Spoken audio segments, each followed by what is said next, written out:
back to the AI Policy Podcast. I'm Sadie McCullough. I'm here with Greg Allen, as always, and we're speaking to you live from day 5 of the India AI Impact Summit in New Delhi.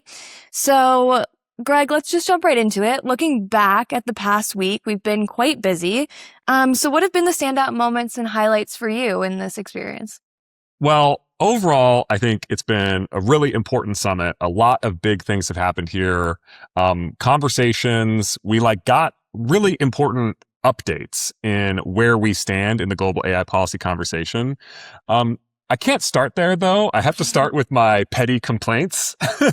And if you've been looking on social media about just how bad traffic has been here, oh boy, it really, really has. And so let me just, we love quotes here on the AI Policy Podcast. And let me start with a quote from the former Minister of Electronics and Information Technology, who was speaking at a side event. And so this is a former senior Indian government official who was in charge of AI in the very recent past. And here was his quote: "Everything broke down. It was chaos on the first day." So, you didn't hear from me. It's the official Indian position is that it was chaos. I mean, I think we spent multiple times we were in traffic for more than an hour. We're on the way out, on the way there. You specifically had some pretty brutal experiences. Yes, but that is the price of having 100,000+ people come in, including a lot of world leaders. So we're here at the ITC Moria Hotel. It's the same hotel that French President Emmanuel Macron is at. I ran into him in the lobby. Yep. You had your brush with glory. Well, my experience was when he went on a jog and he closed the entire road in front of the hotel so he could go for a jog. And that was another reason why traffic go down. So, one thing I have to say is just my friendly advice to the government of India. It is expensive to own and operate a helicopter for your head of state and give them the ability to just fly over traffic. Sure. Helicopters aren't free. You got to pay for maintenance. But I feel very confident in saying that the GDP of India would increase by more than the cost of this helicopter. If people could get to where they wanted to go. Modi needs a helicopter, all right, so that we can just have him fly over the traffic as opposed to closing every road. And at one point, the traffic jam was 5 kilometers long, which is crazy long. Yeah. So that was it. Inside the summit itself, they basically evicted everybody from this university, and the university campus was where the summit took place. And that was pretty cool. There were a bunch of sessions. I think they said over the 5 days, more than 400 sessions. Yeah. So if you go back to the original Bletchley Park AI Summit, that was a very exclusive invitation, right? If you got to go to that summit, it was not super crowded. France, their summit was much bigger in terms of the number of people who attended, but they had so many side events, including formal side events that were put on by other parts of the French government, that the actual core summit, once you got into the Grand Palais, it was not very crowded. And you could just as I did, walk up to tech CEOs who were mostly unprotected because they were only allowed, one person. This was crowded everywhere the whole time. So for those of us who weren't there, continue painting us a picture of what the experience was like when all of these, when all these sessions were taking place at the same time. What was a typical day like? Yeah, well, I think just one final thing on this philosophy is India clearly had whereas the Brits had a theory of less is more, India clearly had a hypothesis that more is more. Every session, there was more than 400, which was great, because our submission to organize a panel was approved. And so, I was moderating a panel today. That was a lot of fun. But it was pretty hard to know what was going on when and get to the stuff that you wanted to go to and avoid the stuff that wasn't, part of your interest portfolio. But yeah, so you had keynote speakers. Sometimes that was head of state. Prime Minister Modi gave the inaugural remarks both the first day of the summit and also the second inauguration and the fourth day of the summit because they expanded the days. A lot of big names here, including multiple heads of state, as we mentioned, Emmanuel Macron of France, Lula of Brazil was here, and so on. Also, Michael Kratsios, the White House Director of Science and Technology Policy, he gave a keynote address in which he actually provided some pretty important updates on like what the U.S. government is thinking about international AI cooperation. And then every night, there's dinners, there's receptions, there's parties, and it's an amazing opportunity to meet with the AI community from around the world, whether that's government, industry, civil society. We at CSIS put on a dinner on the 16th, which had representatives from close to a dozen different government countries and governments, as well as industry, civil society. So it's just one grand big party, and sometimes that's chaotic and awesome, and sometimes that's chaotic and frustrating. But overall, a genuinely big moment for the global AI community.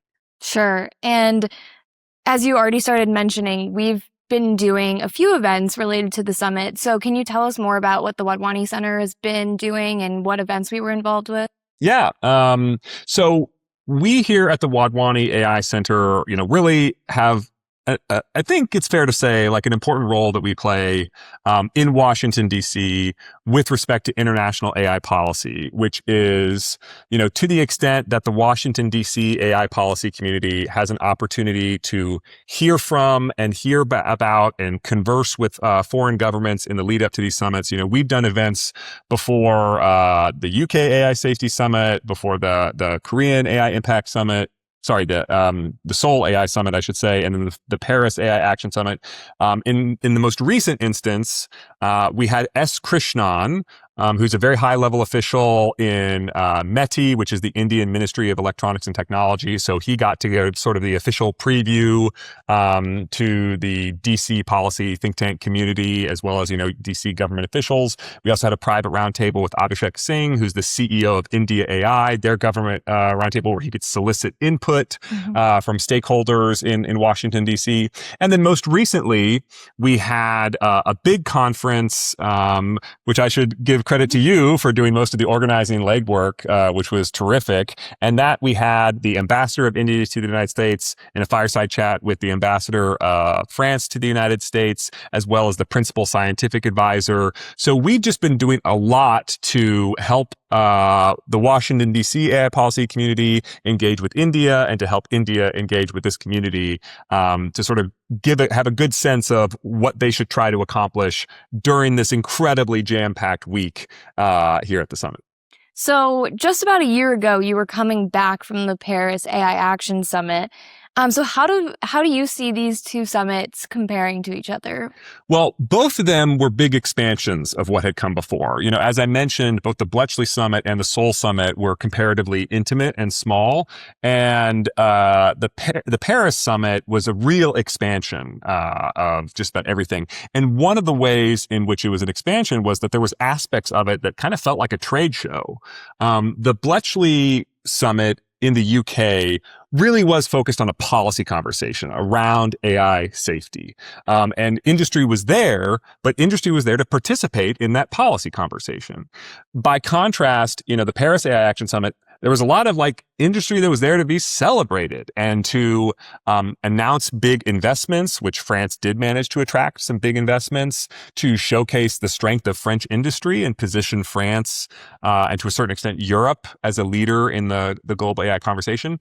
And that's one thing that they have in common. The India Summit unambiguously had big trade show elements. Yeah. I mean, the Expo Center for Industry had everybody hawking everything, talking about, spend all day just in there. You really could. And all of these, different pavilions. There was a little bit of a Davos element to it because there was one Expo Center devoted to industry where, companies would organize meetings, give talks. Anybody could just walk up and, talk to that company in a certain sense, just like at a trade show.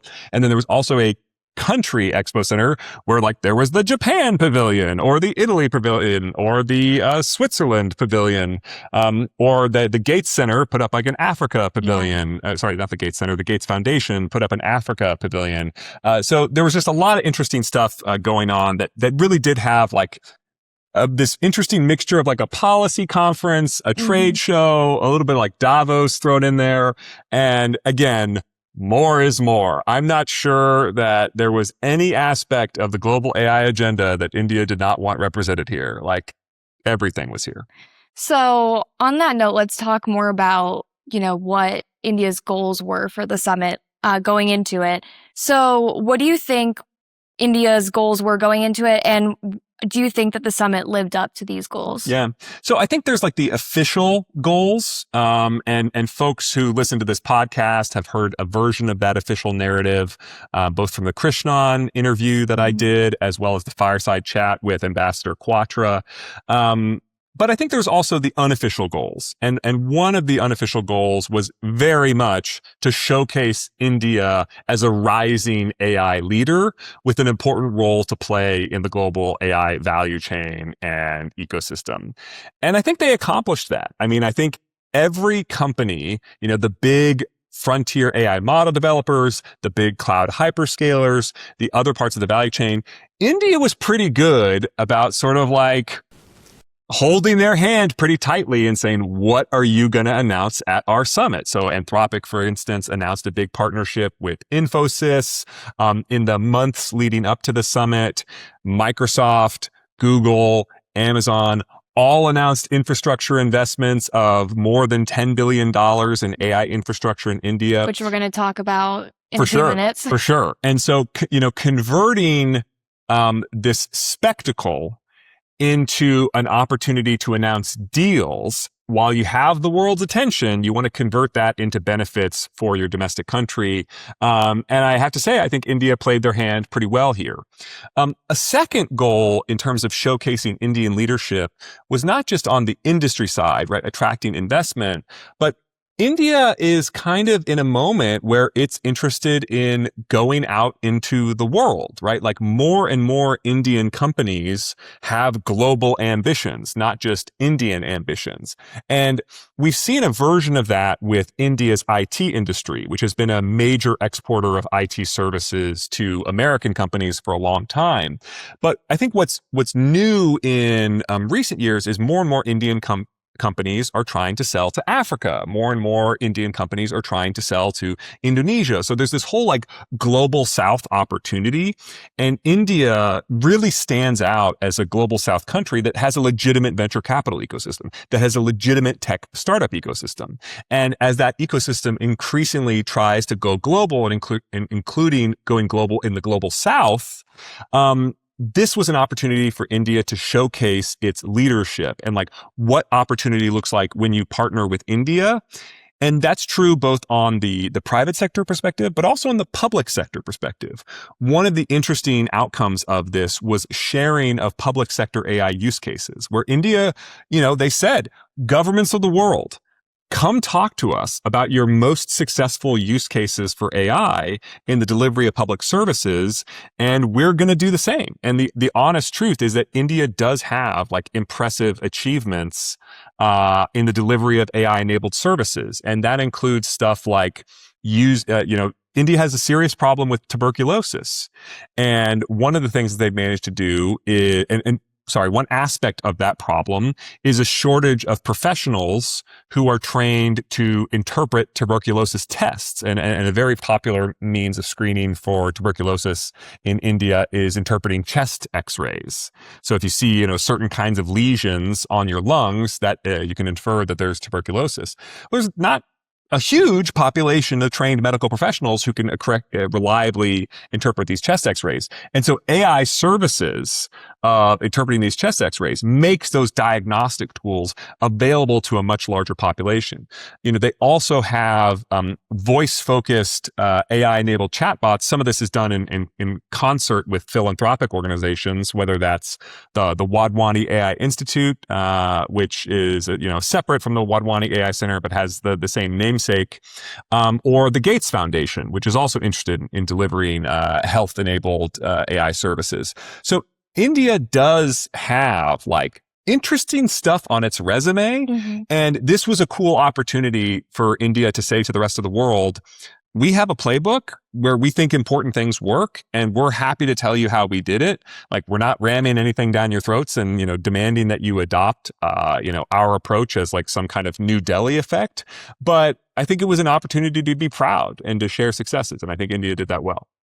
I think so too. I liked how they talked a lot about how AI is the solution to a lot of problems that they're facing as a country. Yeah, I mean, it was just such an optimistic tone. Very much There so. was a lot of,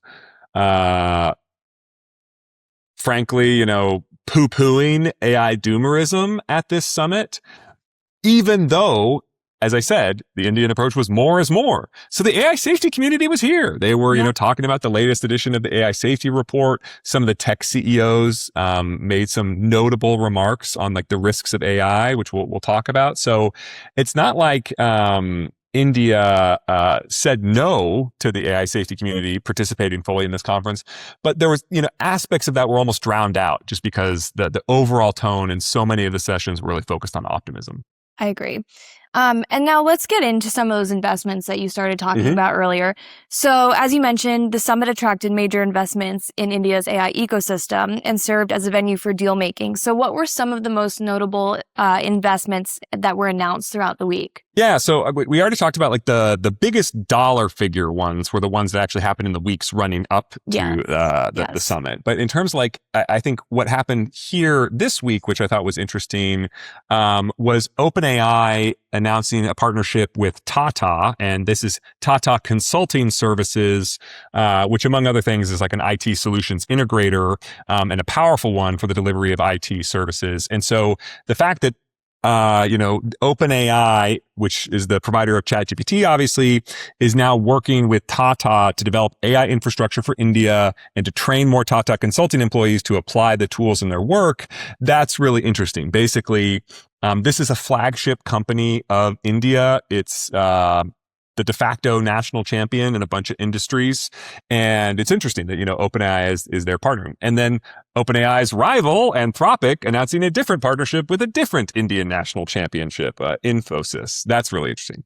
A couple other things which came out of Google, Google.org, Google's philanthropic arm, which I thought was really interesting. So there was a, quote, $30 million Google.org Global AI for Government Innovation Impact Challenge to support partnerships that transform public services using AI from everyday essential services to complex societal challenges, as well as a $30 million Google.org AI for Science Impact Challenge to support researchers globally who are using AI to drive scientific breakthroughs. So two big announcements to be aligned with, as this summit theme is, AI for impact. What are the good things that you're going to do in terms of delivering government services? And I think, orienting the conversation around that was, I think, like a genuine contribution to the field. Oh, I guess, let me say one more thing, actually. The big outcome of the Bletchley Park AI Summit was the signed declaration, right? Where so many different countries got together and said, we're going to work together on AI safety. We acknowledge it as a big, big problem. Then on the Seoul AI Summit, I think one of the big outcomes was these commitments where companies said, we're going to publish this information. We're going to work with governments in the following ways, such and such. So getting those commitments was one of the big outcomes.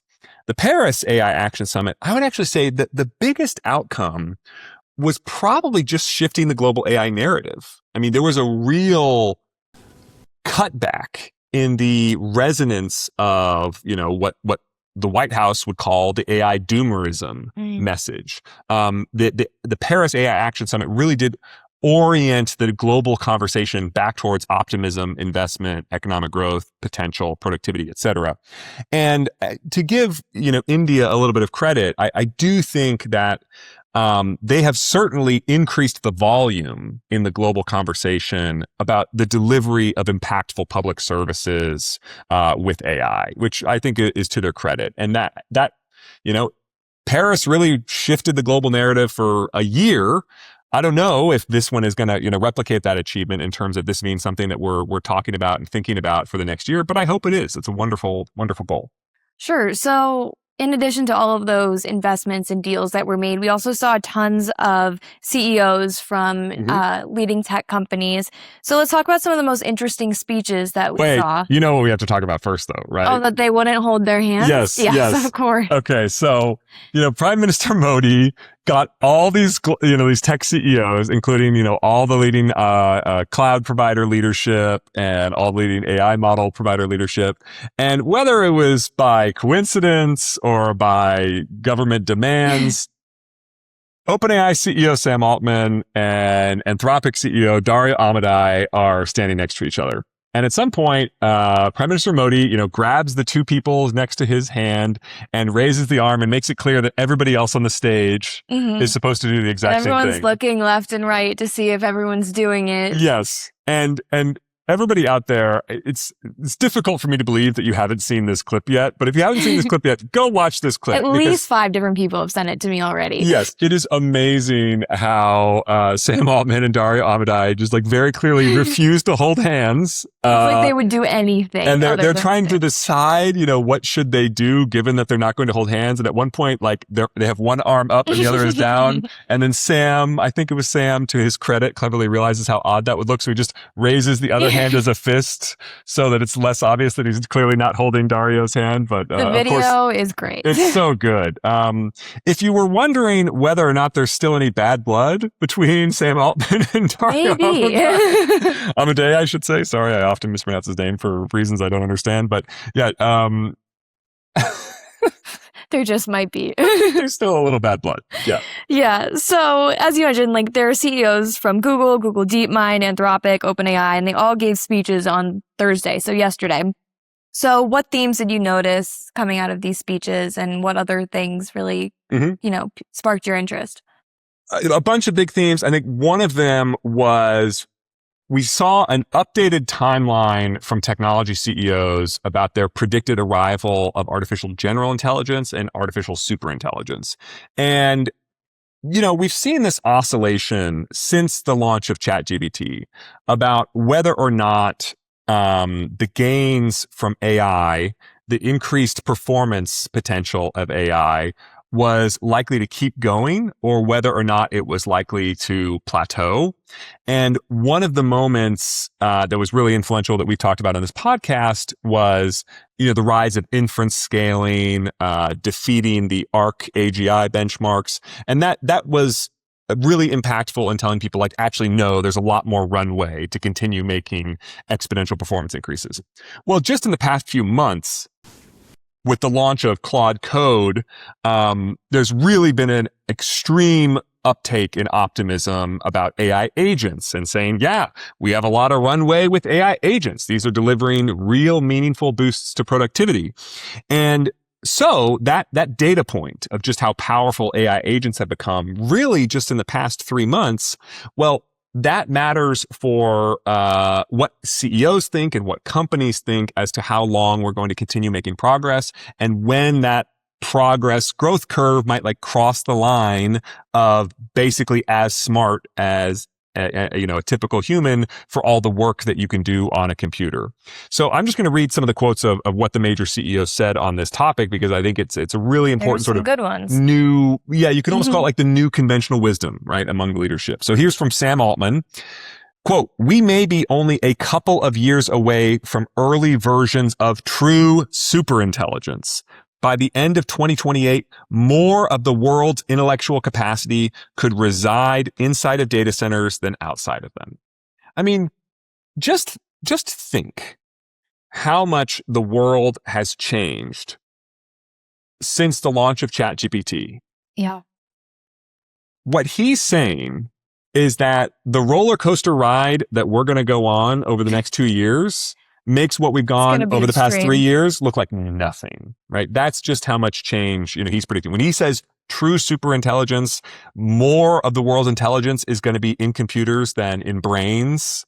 And there will be, a computer, at least one, that's smarter than the smartest human in every category of intelligence. I mean, that's a real revolution. So now here's Demis Hassabis, who's the CEO of Google DeepMind. Quote, and now in 2026, we're at another threshold moment where AGI, artificial general intelligence, is on the horizon, maybe within the next 5 years. Something like 10 times the impact of the Industrial Revolution, but happening at 10 times the speed. Now he's saying 5 years, right? But that's notably a big speed up because not that long ago, he had been talking about it being 10 years, Yeah. right? So he's like cutting It's his own accelerating. prediction in half based on what he's seen in the AI agents. And then Dario Amodei saying, quote, we're increasingly close to what I've called a country of geniuses in a data center. And I think like the progress that AI agents have made, and especially the increasingly widespread adoption of agents for meaningful work getting done, has just made the country of geniuses narrative a lot more visceral. Like going from chatbot who tells you things to agent who does things for you, like you kind of can understand at a more visceral level what a country of geniuses inside a data center might look like, because now we know what these agents look like. So that was probably the one big thing, is just updating everybody's sort of data points on what superintelligence and artificial general intelligence might look like over the next few years. Okay, well, let's shift gears then to economic disruption of labor. What did you see happen around this topic at the summit? Yeah, I think, just what the CEOs are saying is that labor disruption is going to happen, right? I don't know of any major tech CEO who's not predicting radical labor disruption. So if you think of like Dario Amodei was kind of an outlier a year ago, 2 years ago, in pretty consistently predicting radical change in the labor market because of AI. At this stage, I would just say that's the conventional wisdom amongst tech leadership, and they're willing to say it openly. So from Sam Altman, quote, it's going to change the economics of a lot of things. Current jobs are going to get disrupted. We're not so worried about the long term. Technology always disrupts jobs. We always find new and better things to do. And then here's Dario, quote, AI will greatly grow the economic pie, but because it's happening so fast, it may lead to a time of disruption. And then finally, Sundar Pichai, the CEO of Google, AI will undeniably reshape the workforce, automating some roles, evolving others, and creating entirely new careers. So not everybody sort of saying what Dario is saying, and that like all of white collar work might be automated in the very near future, but all predicting very profound disruption in the not too distant future, which they kind of have to predict that if their timelines look like this, for when they think AGI, and especially when superintelligence might show up. So what are they saying about India's large role in AI at the summit? Well, nobody's being rude, right? It's the host country. Everybody's saying very nice things. And I just think in general, all three of them say India is doing great stuff. They're going to be doing more great stuff. And they really do have a shot at being a leader in global AI, which, just from some of my conversation around the summit, not everybody really sees it that way. Some people are quite pessimistic about, we've seen a recent big drop off in stock prices of software technology companies here in the United States, and kind of the flavor of software as a service. India's got a lot of companies who are big at that. So, one open question is actually, is the structure of India's economy uniquely vulnerable to the way in which AI might disrupt labor, in which AI might disrupt the economy in the near term, right? Like, are they kind of the low-hanging fruit to get picked and get disrupted? That's one argument, at least. Okay, so as you mentioned before, there were quite a few heads of state at the summit this week. So Prime Minister Modi and President Macron also gave keynote speeches on Thursday, in addition to all of these tech CEOs. So what were their main messages? Yeah, I think let's start with Modi.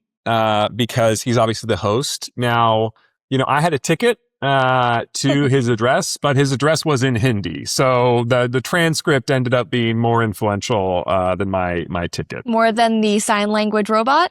There was a sign language robot, an AI-powered sign language robot. Okay. So I think the first thing is he did talk about impact. The real question is, what is AI actually doing? What is AI actually accomplishing? As I said, it was an optimistic message. At one point, he said, quote, we harbor no fear, right? Again, the sort of rebuttal to the doomerism. But what's interesting is that he is talking about like the need for safeguards. So even as he's sort of rejecting fear, he is promoting certain things. So here's a quote where he talks about standards and safeguards. Quote, there is a paramount need today to establish global standards. There must be established levels of authenticity for content within the digital world. People must know what is authentic and what has been generated by AI. As AI increasingly generates text, images, and video, the need for robust standards is rapidly increasing. Therefore, it is imperative that trust technology is cultivated from the very outset. This must be an inherent part of the system. So it's sort of like, he's obviously in this part of the section talking about content authentication, but he's not saying we don't need some kind of interventions. He's just saying he doesn't want that to translate into pessimism. He thinks the correct answer here is optimism.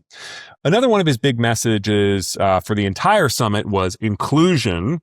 And, that actually ended up being a challenge in the United States because diversity, equity, and inclusion, DEI, this administration is very staunchly against that. And so, I think India was saying, look, when we say inclusion, we don't mean that. Like, we're talking about something else, but it was nevertheless sort of a political sticking point between the two countries.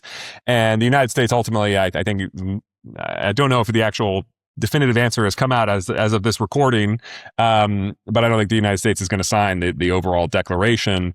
But part of the inclusion was what they called democratization, that AI must be available to everyone. They don't want a world where just the United States has a monopoly, or just the United States and China have a duopoly. And so they're talking about we need more AI capabilities available to more countries more broadly. So that was a big part, I think, Modi's message. So what about Kratsios, or Michael Kratsios, Director of Office of Science and Technology Policy at the White House? What did he talk about? Yeah, so Michael Kratsios was the senior United States official leading the delegation here in New Delhi. Other notable officials who were in attendance were Sriram Krishnan, who's the senior AI policy advisor at the White House, and then also Undersecretary of State Jacob Hellberg. So not a head of state, President Trump is not here, not even a vice president who the United States has in the past sent. Kamala Harris attended the Bletchley Park Summit, Vice President J.D. Vance attended the Paris AI Action Summit. But even though, the United States did not send that level of official, I do encourage folks to actually read Kratsios' remarks, because it does provide a lot of new information in terms of where the Trump administration is in AI policy, and also how it's reacting to the changes, not just in the technology over the past few months, but also the changes in the political landscape. So you're sort of seeing a really important update to where the administration is at. So one area where I think that's really important is on AI regulation.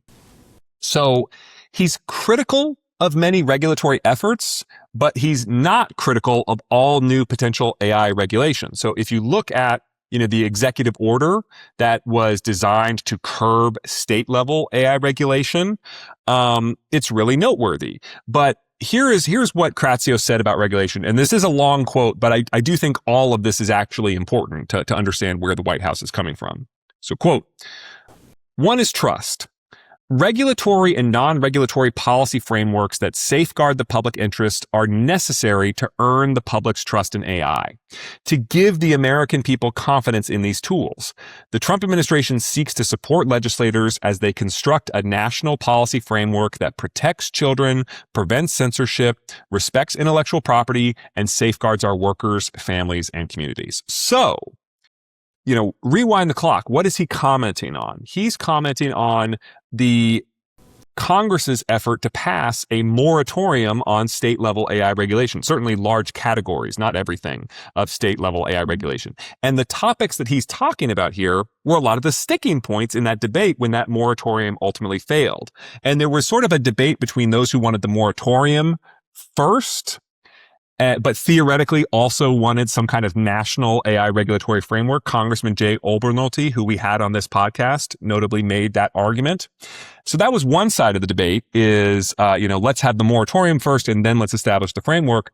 A lot of other folks basically said, we're not sure we really trust you. Like, even if we support the idea that this should be regulated at the national level, not at the state level, we're a little bit worried you're going to kind of Yeah. bait and switch us Sure. here, and that you're going to have this moratorium and then you're going to give up on it. So it's clear that to get the moratorium, you have to have some kind of national level framework. And here is the Trump administration officially saying, we want to work with Congress. We know these need to be in the national framework.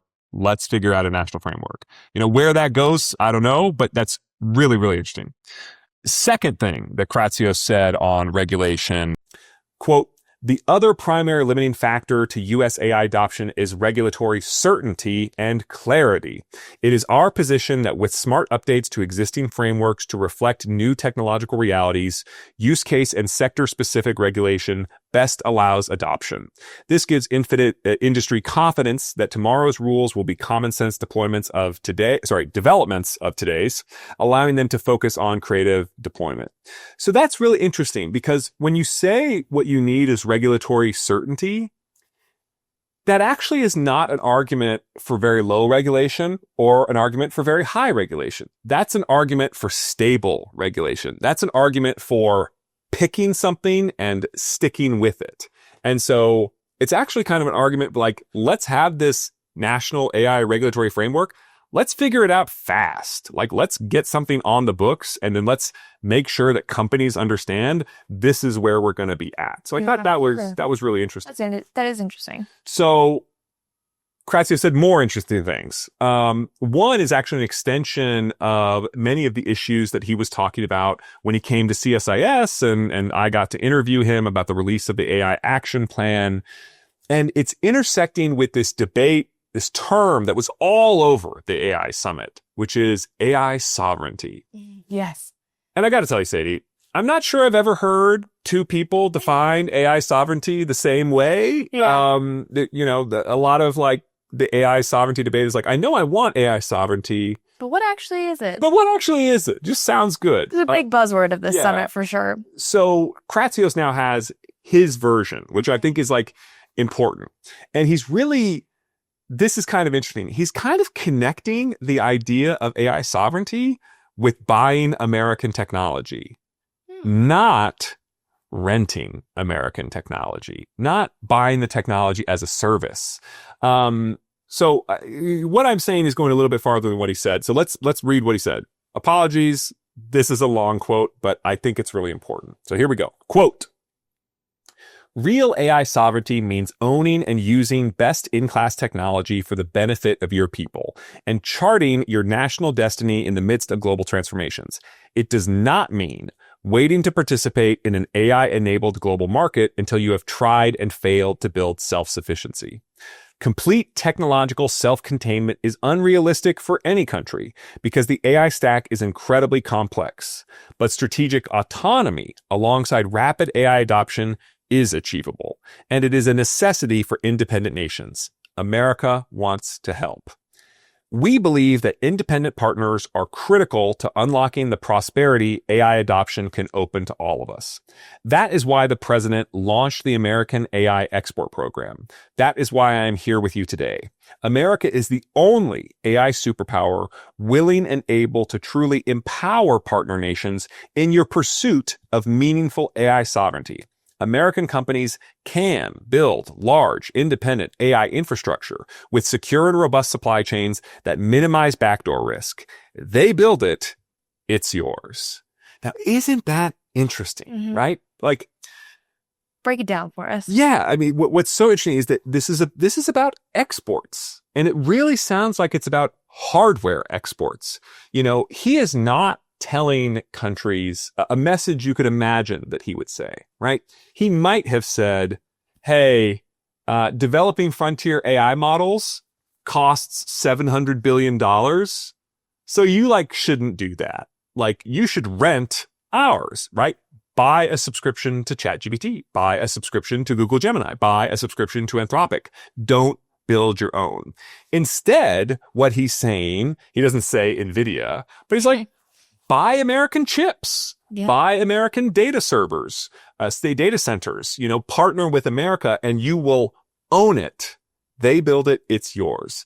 That you will not rent it. So I don't know. I really am very curious what the reaction to those remarks is going to be among companies like OpenAI, like Anthropic, but also the cloud providers, right? Like think about, if you're Microsoft and you rent AI capacity, or if via Azure cloud services, it's not clear to me like what role they see in what this vision is of AI sovereignty. Now, why Mike Kratsios and his team and this White House have reached that conclusion about sort of, not opposing AI sovereignty, not saying, hey, countries, what you should really do is get over this dream of AI sovereignty. He is saying, get over this dream of self-sufficiency. You're not going to do it alone.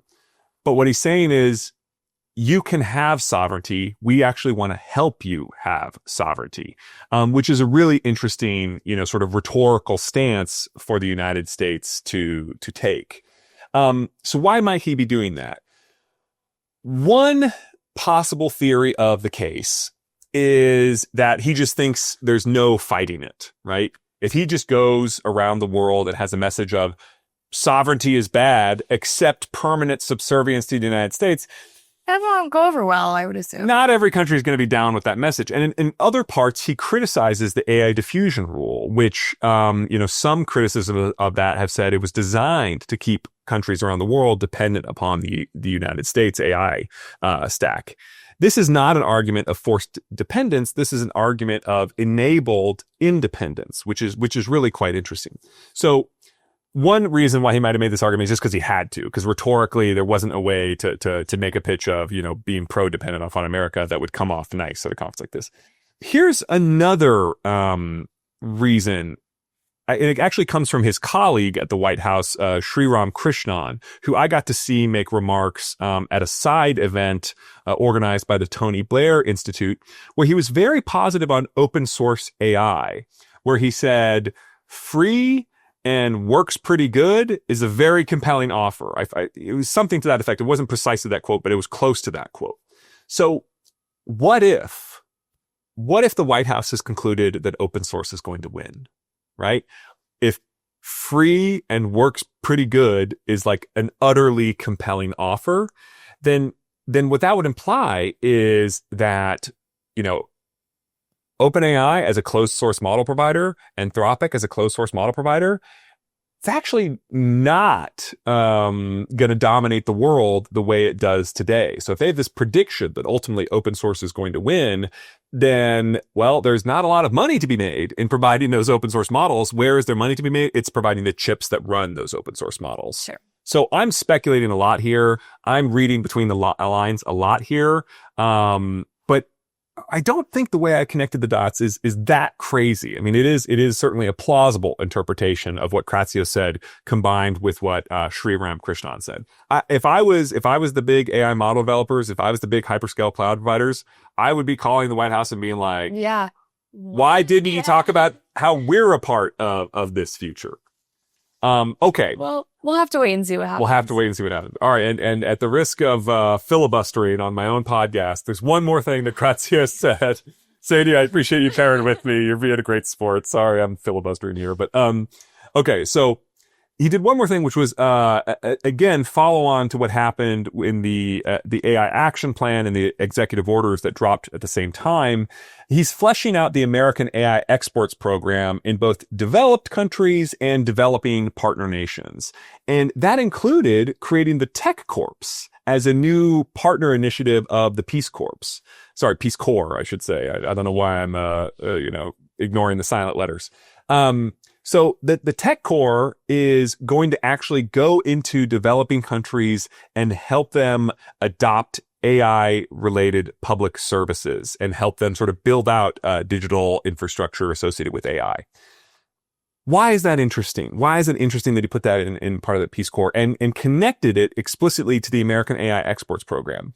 Well, if you remember when Kratsios came to CSIS and he was talking about why we needed that development program, he mentioned the frustrations that America had in competing with Huawei in telecommunications, where there was this period. I mean, ultimately, Huawei's like 5G technology became, as good or better and cheaper than what the West had to offer in some cases. But there was this period of time where American technology was better, and at least from a total cost of ownership perspective, was cheaper. And so why didn't countries in the global South, buy American as well as, American critical partners, many European and Japanese companies?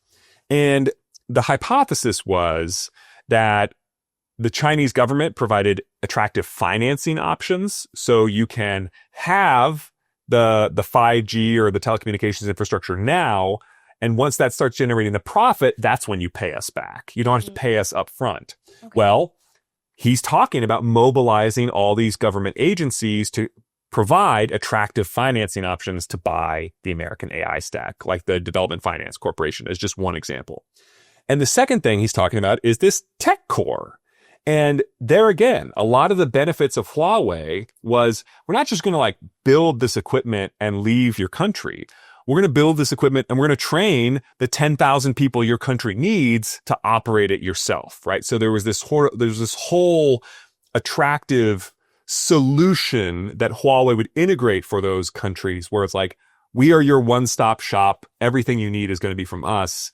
And that includes training your domestic workforce so that you're not, dependent upon our engineers living in your country forever. I see some echoes with that, with this Tech Core initiative linked to the American AI Exports Program. Again, this is an announcement.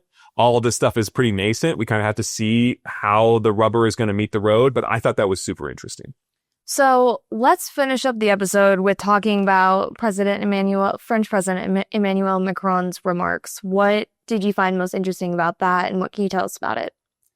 Yeah, I think Macron is an interesting, place to end it because he obviously had the last summit, and so he is the sort of connective thread about where we are.